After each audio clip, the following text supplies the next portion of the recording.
Take our lead. Let's help you make your mark.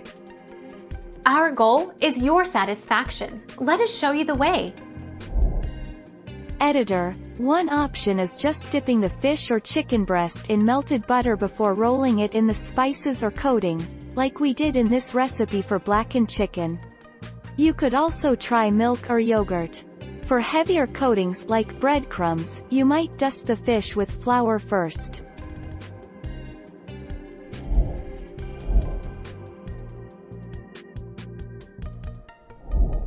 Make your mark. Take our lead. If the surface is sufficiently porous or rough enough to grab onto the egg, then no need for dip in the flour prior to the egg. Often this isn't the case, and they need the flour coating to grab onto more of the egg so the breading can adhere to the surface. So there really is no rule, only taste and appearance.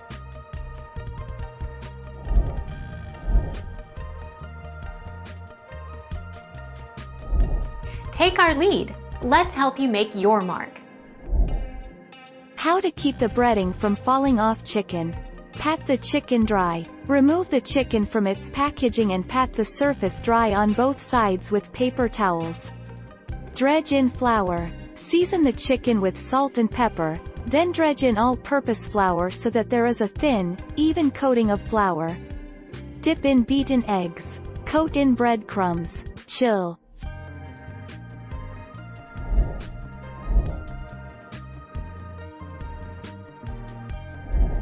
Make your mark. Take our lead.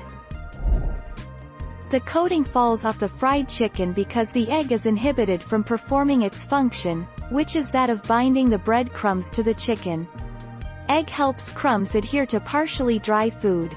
If the chicken surface is as dry as possible, the egg will be able to dry out more quickly. 2. Thank you for watching. Please subscribe and hit the bell notification.